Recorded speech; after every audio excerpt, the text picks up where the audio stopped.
Bonjour, aujourd'hui nous allons parler de la puissance d'une femme joyeuse. À travers de cette vidéo, je voudrais t'encourager, je voudrais t'aider à te relever, je voudrais te motiver, je voudrais surtout te donner des astuces. Comment devenir une femme puissamment joyeuse? La joie est une décision. Décider d'être une femme joyeuse est une décision. Je voudrais d'abord te dire que peu importe la saison dans laquelle tu te trouves, nous passons tous par des moments difficiles. Nous avons parfois des espérances, des espoirs qui semblent être allés dans le contraire de ce à quoi nous nous attendons.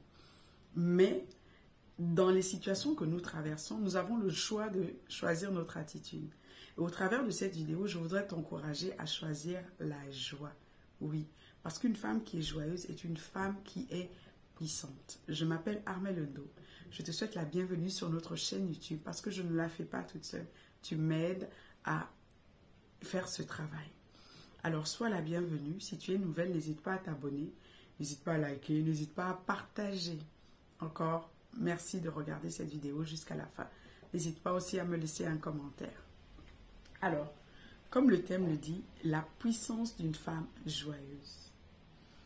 Une femme joyeuse, ce que je voudrais te dire en premier, je sors l'affiche. Une femme joyeuse, c'est d'abord une femme qui a décidé d'aller bien.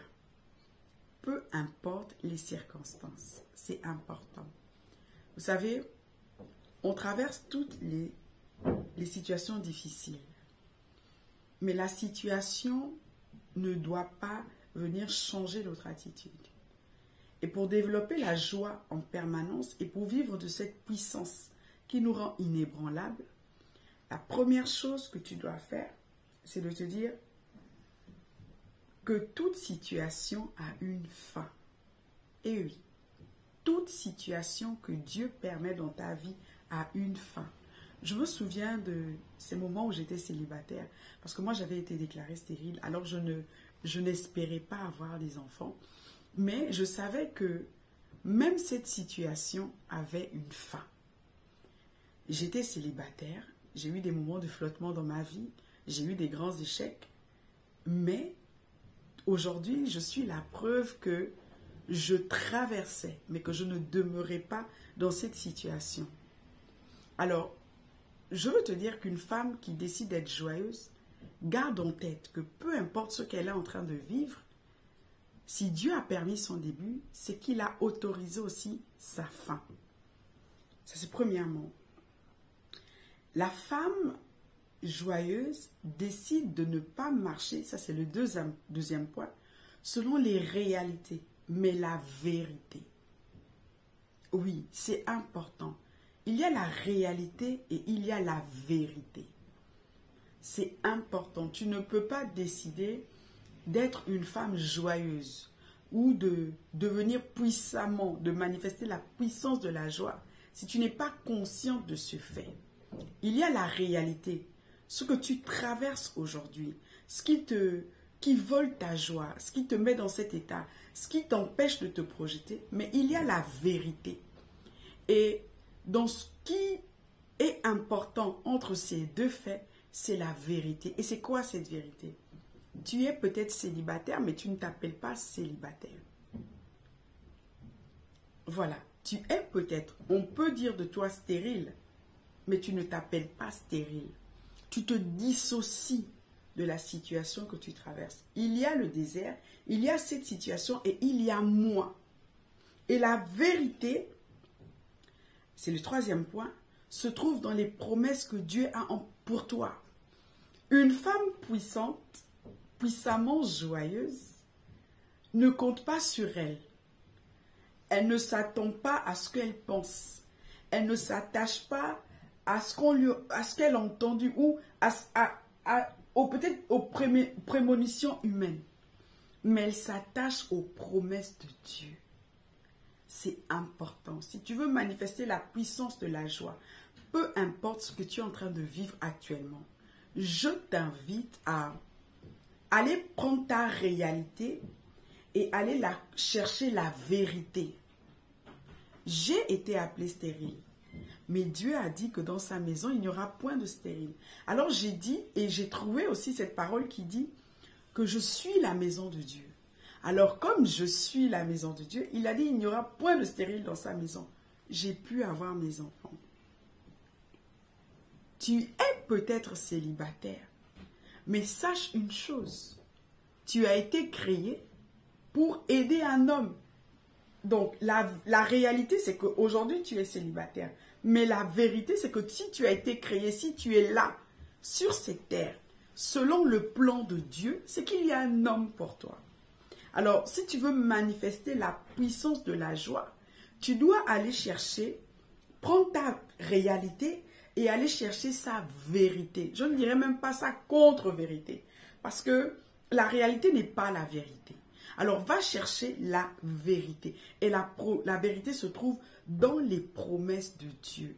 Et j'aime par-dessus tout. Et c'est un verset qui m'a beaucoup fortifié. Il dit, il a pour nous des projets de paix et non de malheur, un avenir et de l'espérance. Et alors, quand je traversais les périodes difficiles, parce que j'en ai eu dans ma vie, ça ne se laisse peut-être pas transparaître, heureusement encore, que j'avais décidé de marcher sur les promesses et non sur la vérité, la réalité, mais plutôt sur la vérité. Parce que c'est ça aussi. Quand tu décides de marcher sur la réalité, cette réalité vient, elle t'entache. Cette réalité change ta nature. Cette réalité va impacter tes humeurs. Mais quand tu décides de marcher sur les vérités de Dieu, sur les promesses de Dieu, automatiquement, tu seras en paix. Parce que c'est là où détient la force de ta joie. Et c'est ce qui va te rendre puissante. Ton mari peut peut-être mal se comporter là. Mais si tu es consciente que, ok, ce que Dieu a uni, personne ne peut séparer. Tu verras, tu vas décider de manifester la joie. Et ça va te rendre puissante. Ça va te rendre inébranlable. Ensuite, elle rend grâce à Dieu en tout temps. Une femme qui manifeste la puissance de la joie rend grâce en Dieu en tout temps. Et ça, je vais te raconter une histoire. Je suis partie au Maroc au mois de novembre avec mon époux. Et on est allé dans un marché là-bas, ça s'appelle la Médina.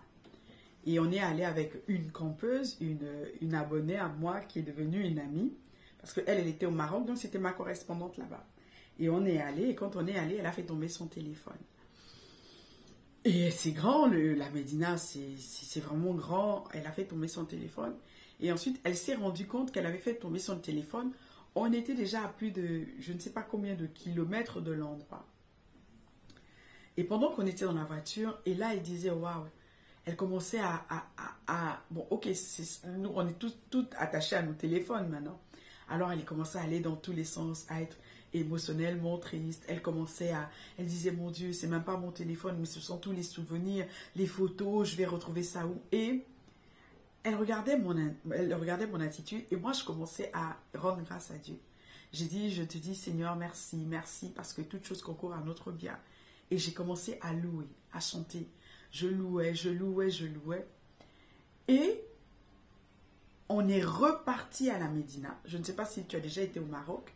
On est reparti à la Médina, à Casablanca, dans un grand marché. Et on nous a dit que là-bas, en fait, les Marocains sont très friands des téléphones. Et on est reparti là. On est descendu. Et il y avait quelqu'un qui avait pris son téléphone. Apparemment, il avait l'intention de le revendre, mais il n'a pas revendu le téléphone. On était choqués. Elle m'a regardé et je lui ai dit, c'est important de rendre grâce à Dieu dans toutes les situations que tu traverses. Parce que le fait de rendre grâce à Dieu dans toutes les situations que tu traverses, ok, non seulement te met au contrôle, plus emmène Dieu à réagir. Tu lui montres que dans cette situation improbable, je m'attends à toi. Et là, c'est comme si tu titillais un peu l'ego de Dieu.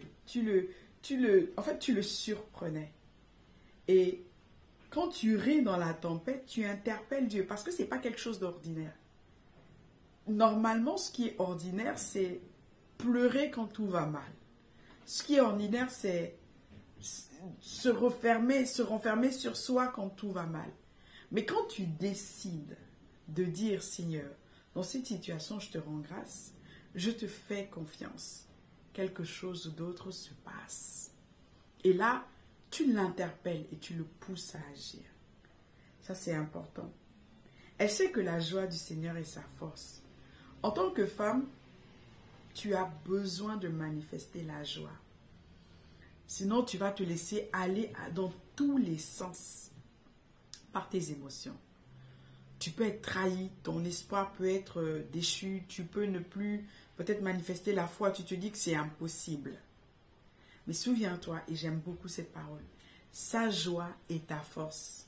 Mais d'où vas-tu tirer sa joie? De ses promesses. Du simple fait de ne pas t'accrocher à la réalité, mais plutôt de t'accrocher à la vérité. La réalité est éphémère. La réalité, elle est éphémère. La réalité a un temps, un début et elle a une fin. Mais la vérité ne peut être rompue. La vérité est éternelle. La vérité, c'est ce dont tu as besoin pour devenir une femme qui manifeste la puissance de la joie. Ensuite, comment elle sait aussi que, au travers de sa communion avec le Seigneur, elle maintient cette joie au travers de la méditation de la parole. L'une des choses qui m'a vraiment aidée dans mes temps bas, parce que moi j'ai un grand témoignage, je ne sais pas si tu me connais ou si tu avais déjà écouté toutes les anciennes vidéos, mais je me suis toujours accrochée à Dieu. Et l'une des choses qui m'a gardée, c'est le simple fait de me dire, ok, c'est pas ce que je vis qui compte, c'est pas ce que je vois qui compte, c'est ce qu'il a dit. Et dans ces temps difficiles, dans ces temps où il y a tellement de confusion dans l'air, parce qu'il faut le dire, où la cellule familiale est combattue, où la femme est combattue, où les enfants sont combattus, où il y a de nouvelles maladies, où on ne sait plus donner la tête. Je t'invite simplement à t'accrocher aux promesses de Dieu. Décide simplement de te dire, ok, peu importe ce qui se passe maintenant, je sais qu'à la fin, je finirai comme tu l'as dit.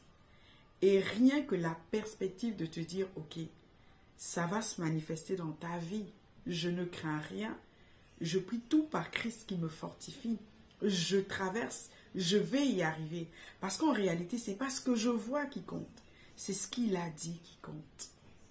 Je t'assure, va te permettre de manifester la joie en permanence. Et j'aime bien ce que nous dit la Bible dans le Proverbe 31. Elle nous dit que la femme du Proverbe 31 se riait de l'avenir. Vous savez pourquoi elle se riait de l'avenir? Parce qu'elle avait localisé son avenir dans les promesses de Dieu. Alors je t'invite à fixer ton regard plutôt sur ce que Dieu a dit. Et tiens-toi bien, Dieu n'est pas trop grand pour rater ta vie. Alors fais-lui confiance en tant que femme. Peu importe ce que tu traverses, tu as juste besoin de localiser sa promesse dans sa parole, de prendre sa promesse et de la superposer à ta réalité du moment. Tu verras, il agira. Alors j'espère que, comme tu vois, c'est un nouveau format. C'est vraiment, je ne peux pas cacher mon identité parce que c'est ce que je suis et c'est ce que j'aime faire. Au travers de tout ce que je fais, je veux révéler ma nature, mon identité spirituelle. Alors, reçois cet encouragement, cette motivation, reçois ce boost-là, reçois plutôt cet aspect-là qu'une femme doit manifester. Une femme joyeuse et belle, une femme qui sait, en fait, qui ne masque pas, qui ne vit pas dans la réalité. Parce que quand tu vis dans la réalité, ça va changer ta nature, ça va te rendre bipolaire, ça va parfois t'emmener dans la dépression. Mais quand tu vis dans la vérité, ça te permet de resplendir. Et crois-moi, tu es une boule de joie dans ta maison, tu es une bénédiction pour ton époux, tu es un bon leader, un bon modèle pour tes enfants. Alors décide de t'accrocher plutôt à la vérité et regarde la réalité comme quelque chose qui passe parce que tiens-toi bien, ça finira par passer. Que Dieu te bénisse. Prends soin de toi et à la prochaine.